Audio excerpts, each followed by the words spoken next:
We're joined now by the top Democrat on the Intelligence Committee, Virginia Senator Mark Warner. It's good to have you here. Thank you, Margaret. As you heard from the Secretary, a lot of these very important details have to still be negotiated.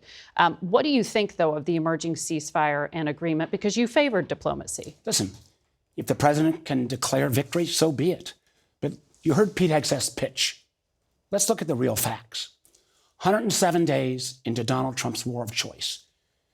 Can anyone make the case that we or our allies are in better spot than before this war?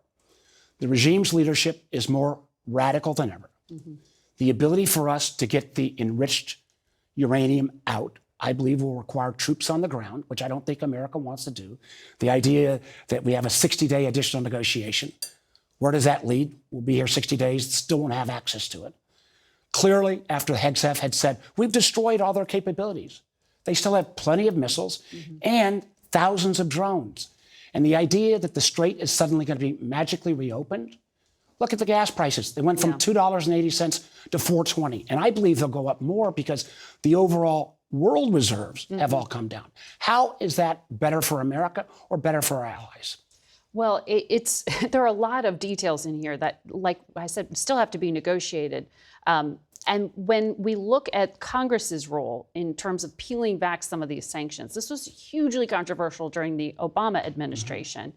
Do you think ultimately that whatever is hammered out by Steve Witkoff and Jared Kushner and J.D. Vance, the vice president, will come up for approval? Do you get any say in this? Well, first of all, the idea that these three gentlemen that have very little background in terms of negotiations or the technical nature of nuclear negotiations going against a hardened Iranian team that's been doing this for decades. I wish we had some of our experts at the table as well, but I'm not sure any of this will become before Congress. And it should. I mean, if the president wanted to start this war, a war of choice, there was no imminent threat from Iran. Come to the Congress, come to the people and lay out the case. He has not. And we have not done the kind of oversight that is required. We are slowly moving along and getting additional Republicans to say stop on the War Powers Act, but Congress has failed miserably. Before I move on to other things, I just want to put a fine point on the U.S. intelligence assessment was not that Iran was creating a nuclear weapon, but that they wanted the possibility to make one in the future. Given what they have, the nuclear dust, the dirty bomb in the desert scenario, does that still worry you? How concerned should Americans be? Yes, I'm still worried. And, for all his critique of JCPOA, we had international observers. We actually had an alliance there that included the Europeans, and Russia and China were all signatories. Now it is America going alone or going with Israel only. And that does not make us safer. And again, I will be happy to come back on the show and eat my words if the Iranians over the next 60 days give up that enriched uranium. Well, we'll watch for whatever happens next. I want to ask you about surveillance here and the lapse of a key authority. On Thursday, the president did appoint Jay Clayton, he said, who will be the next director of national intelligence instead of Bill Pulte, who I know you opposed. Who not only I oppose, but virtually all of the Republican senators who will know anything about national security oppose as well. Yes, there are some pretty colorful statements. But Clayton is the current U.S. attorney for the Southern District of New York, a former SEC chair. How quickly can he move into the role? I mean, he doesn't necessarily have the kind of extensive national security background that you would expect. He does have law enforcement. He was head of the SEC. And as Southern District of New York, that's where we pursue a lot of our terrorists. I know Jay. I think he's got the right temperament. I've got a lot of questions, like, who won the election in 2020? So he at least acknowledges that truthfulness. But remember, Margaret, this was totally caused by Donald Trump. Well, he could have nominated Jay Clayton a week ago, and we wouldn't have gone dark. This is an extraordinary series of events that we have to take more time to talk about on the other side of the break. Let me take it, and we'll finish it. Right. We'll be right back.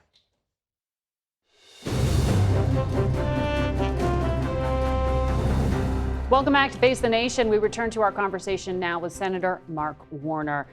Before the break, Senator, we were talking about the next director of national intelligence. The hearing for Jay Clayton is next week, this Wednesday, right? How quickly can he get confirmed? And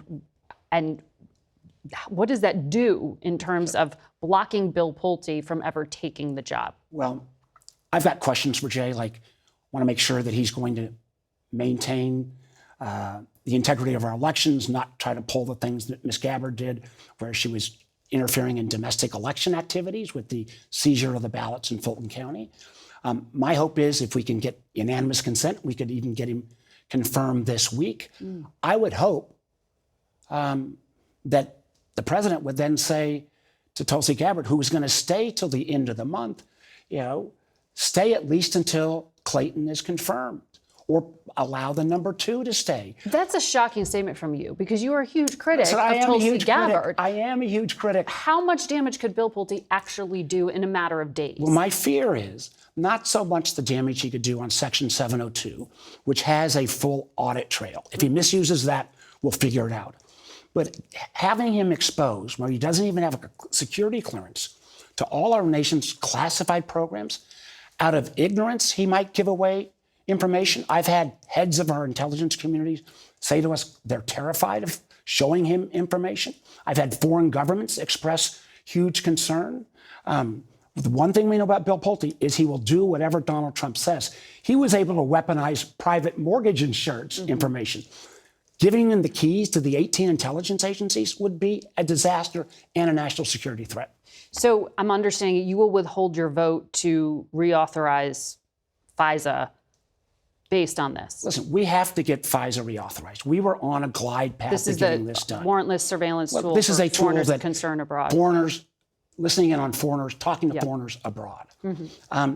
None of this needed to happen if Donald Trump he didn't even come out in support of this tool until about 6 weeks ago. Yeah. If he put forward Clayton or somebody else 6 weeks ago, if he would have done even Jay Clayton a few days earlier. I actually think Donald Trump wants this tool to expire because he would then try to blame Democrats if, God forbid, if anything happens. And the remarkable thing on this is normally we come on here and it's Democrats versus Republicans. Yeah. This one is not. My Republican colleagues have worked hand in glove. If there is something that happens, God forbid, the responsibility lies with one man, Donald Trump. That is a tremendous statement that you think the president actually wants this tool to not be accessible. I mean, it's a congressional authorization expired on Friday. Your Republican counterpart, Senator Tom Cotton, described the consequences as severe, potentially fatal, considering all the mass gatherings in America right now. How vulnerable is the U.S. right now? Have Google and Verizon and the rest said, if you come and ask me for information, I won't hand it over? What has happened is those investigations that have already started continue. Okay. Our ability to continue to listen to bad guys talking to bad guys abroad continues. The question is whether you can start new actions. And we are now, and I've not gotten a report yet, whether the telcos and the Googles are going to continue to adhere or whether because they don't have the indemnification, they'll stop participating. As of Sunday morning, I don't have an answer on that. I hope the Justice Department would use all the tools they can to try to encourage them to continue this program for what will be, whether we like it now or not, a short-term lapse. But Democrats are using their leverage here with FISA to force the president to change his nominees. He did that. So why do we have a Democrat standing up and, for example, blocking unanimous consent in regard to reauthorizing even a short-term surveillance tool?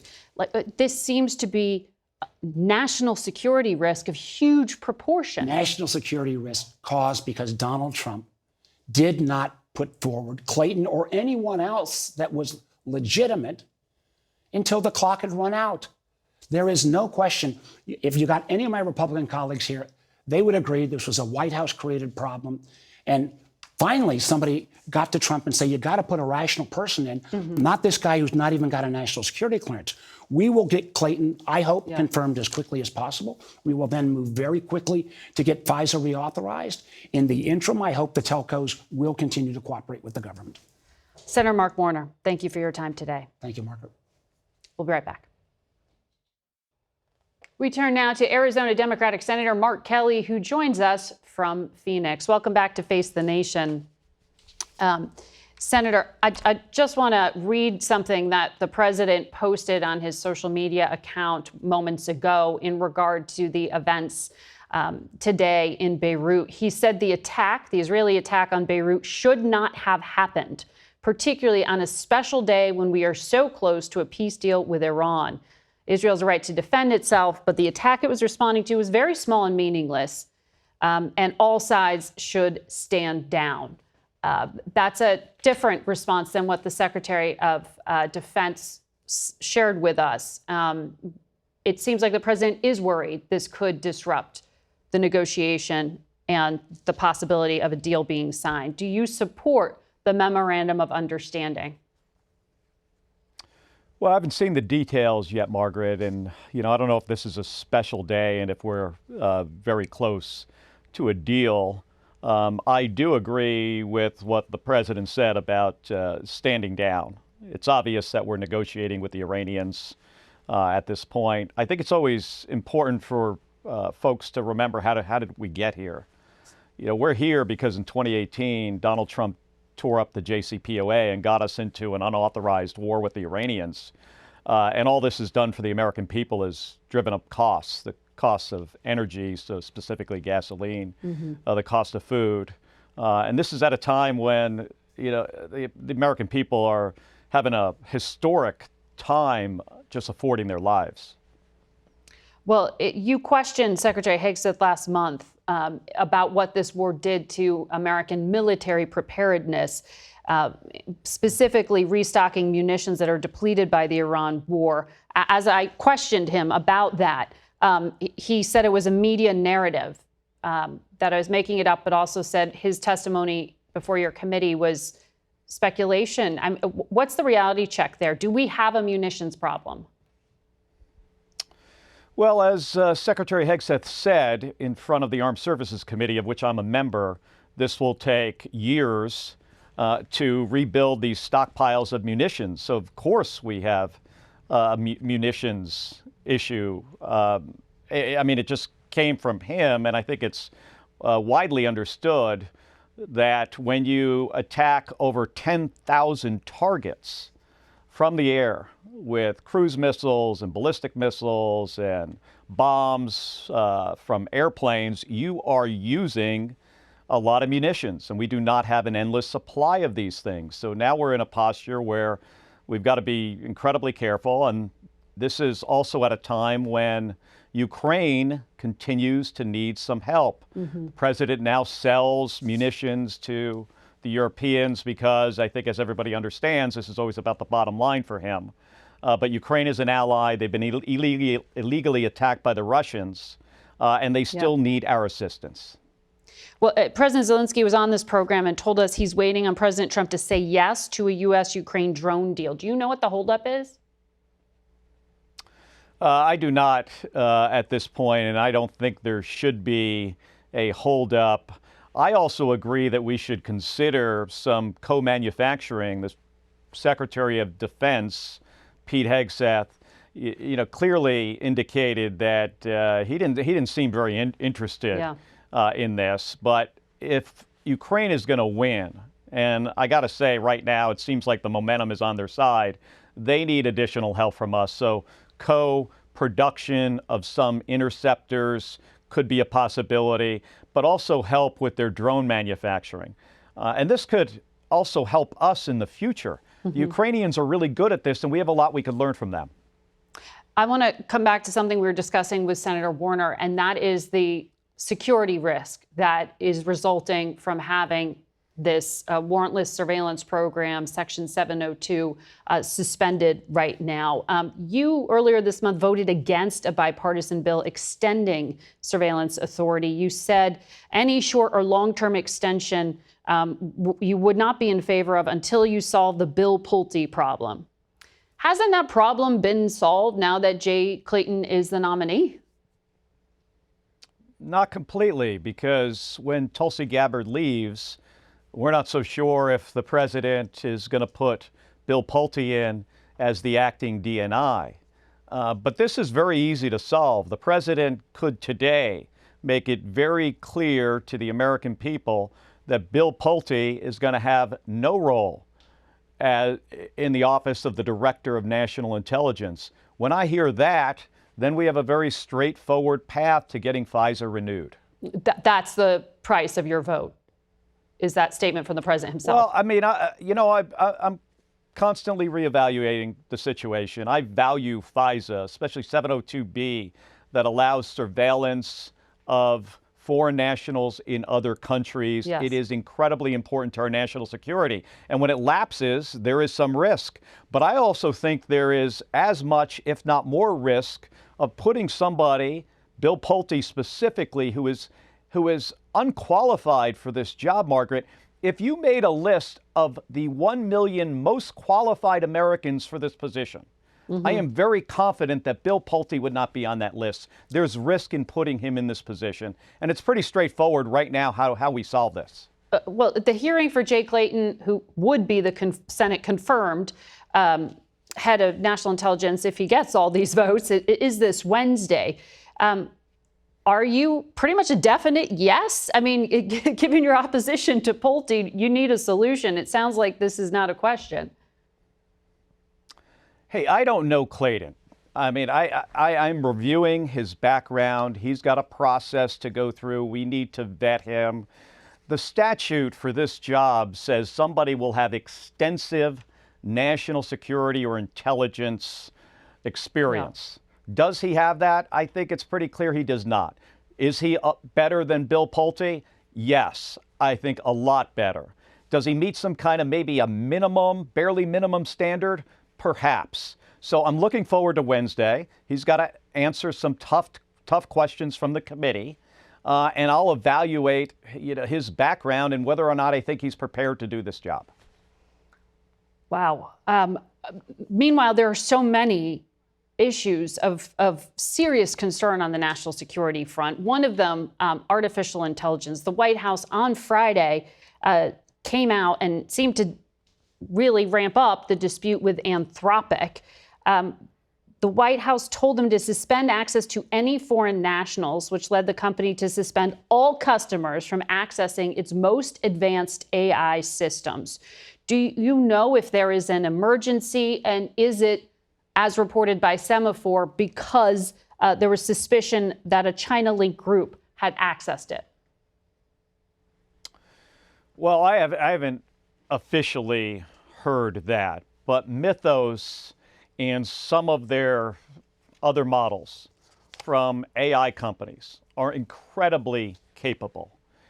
And some of the capabilities that these models have to access systems, not only federal government systems, but financial systems, is very concerning to us.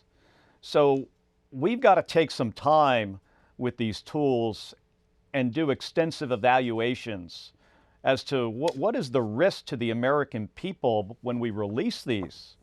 So I agree with the administration on this. We've got to be incredibly careful. And the AI companies, and I think Anthropic is a good example, seems to be willing to work with the federal government on this to make sure that we do not make a mistake and release something that we will later regret. Senator Mark Kelly, thank you for your time today. We'll be back in a moment. We're joined now by Gary Cohn, who is the top economic advisor to President Trump in his first term. He is currently vice chairman at IBM. Good to have you back here. Thanks for having me. So Secretary Hegseth didn't give a lot of clarity on the exact time. He said both the Strait of Hormuz would be immediately open, but that it could take up to 30 days. The bottom line for the economy here, it's going to be impacted by what happens with oil and gas prices. Should American consumers expect that the prices they're paying for their food and their gas and everything else is going to fall like a rock? Well, it's not going to fall like a rock overnight. We're going to have to see exactly what happens in the Straits. It was not clear how quickly they'll open. But as they do open, we will start getting a change in psychology. People will start thinking that prices are going down and they will continue to go down. When you're in an upward price environment, people tend to fill their tanks up early because they think the price is going to be higher next week, and they tend to not let their tanks go down. When you're in an environment when you think the price is going to get cheaper, people tend to drive their cars till they're almost empty because they think the longer I wait, the cheaper gas will be. So we're going to be in a psychological change when the straits open and as oil starts flowing out. We will start to see some impact. We've actually already seen some impact. You know, we're gas prices are, I won't say well, but they're 10% off their recent highs. Yeah. And if we open the straits, I think we'll continue to see these gas prices come down. But as you also point out, it's not just the price of gasoline. It's the price of groceries. The price of energy feeds through the entire economy. And it feeds through manufacturing. It feeds through delivery. It feeds through everything we consume as daily consumers. And what you're talking about with prices, you're talking about the price at market, but for the price for consumers, if companies have already jacked up the price of food, are they really going to bring it back down? Well, they will bring it back. The price of energy will come back down. Yeah. So the energy component will come back down. Whether actual food at the store will come back down, you know, it will take some time. There's always some pressure, and it takes a first mover to show some leadership. You know, we've seen prices go up, and then if someone wants to bring more and more retail traffic into their store, they tend to cut the price of a necessity good, and you as a consumer say, hey, that necessity good is cheaper at that store.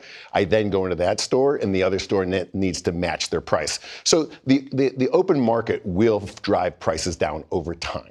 Because as Senator Warner was talking about, those fuel inventories, commercial fuel inventories, they're hitting some risky levels in July that could cause a secondary price spike. Goldman Sachs said, $10 higher per barrel than before the war because there's this new security premium built in here. Yeah. Given all the forces you are seeing in the economy right now, do you think the Federal Reserve can really do the kind of rate cut that President Trump very publicly says he wants to see? Well, Margaret, look, we have exhausted a lot of the global supply of oil. You know, all the major economies do carry an excess reserve, and those excess reserves are at relatively low levels. So I understand what everyone's concerned about. So getting oil back online now is important.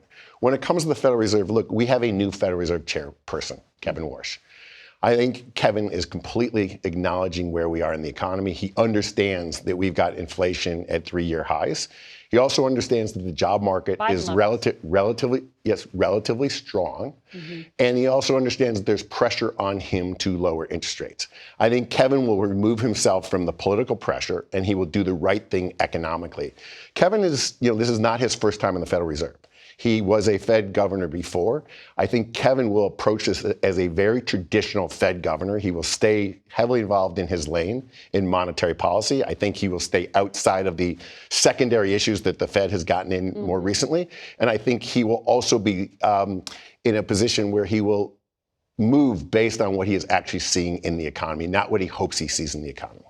He's also made clear he thinks sort of how we judge the economy may need to change and look at data differently. To that point, what we saw this past week with SpaceX was pretty incredible. Elon Musk is the first trillionaire with a T. SpaceX, they make rocket ships. They want to put AI data centers in space. They want to mine asteroids. I mean, it sounds like it's straight out of the movies, but this was a huge publicly traded debut this week, the largest ever. We're going to see more AI companies also go public. Where are we in the boom? So, Margaret, this is a time to celebrate. We should celebrate America's entrepreneurial spirit. We should celebrate America's engineering capabilities. We should celebrate the fact that we are solving some of the biggest problems in the world. And if we in America were not solving these problems, and the Chinese were, we would A, be way behind them, or B, paying them to solve our problems if they were willing to sell us a solution. So I look at this as a massive celebration in American entrepreneurial spirit. As you said, it isn't stopping with SpaceX, and SpaceX is now about a 25-year-old company, one where Elon Musk himself said there's a 10% chance this company even survives. We now have a handful of companies almost of that size that are changing the way you and I live our lives and how we're going to change our lives going forward. And these are American-based companies, American entrepreneurs, American technology, and American engineers. We should be lucky that we have these companies here domestically, and we're not having to entice them into the United States. What they're facilitating with this transformation, there's this whole debate about whether it's good or bad for American workers. The Wall Street Journal editorial board, conservative leaning, as you know, was extolling the benefit of SpaceX creating jobs for working class communities, and said they gave stock options to their workers. So they made blue collar workers arguably millionaires, right? By doing something like that. Is that, I mean, this is a special case, clearly, but what is the impact on blue collar workers? So you're talking about AI in general. generally. So look, there's a large debate going on in the economy today and in business today.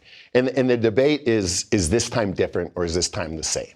I'm in the camp that this time is the same. And what I mean by that is if you look back at all of the major technological advancements that we have lived through, and before we were alive, we read stories about how this was the end of employment. If you go back to the cotton gin or the internal combustion engine or the telephone or the cell phone or the internet, all of these technological inventions were supposed to be the demise of human capital. I think what we have found in the history is they're not the demise of human capital. What happens is the gross domestic product, the GDP of the country grows. As it grows, we create more and more jobs. And I think that's what's going on here. There's another phenomenon that's equally as important here.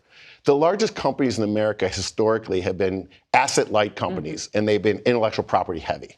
The largest companies in America today are becoming a combination of asset-based companies and intellectual companies. The assets need to be built by people. Gary Cohn, good to have your insights as always. We'll be right back. Before we go today, a quick update on a story we've been tracking. President Trump's name was removed yesterday from the facade of the Kennedy Center here in Washington, D.C., after a court ruling last month ordered it to be taken down, declaring Congress gave the Kennedy Center its name and only Congress can change it. A crowd of people gathered Friday night waiting to watch its removal. In the end, the name of the 45th and 47th president adorned the building for almost 6 months. It was installed in December after the center's board, controlled by the president's handpicked trustees, voted to rebrand with the addition of the Trump moniker. That's it for us today. Thank you all for watching. Until next week. For Face the Nation, I'm Margaret Brennan.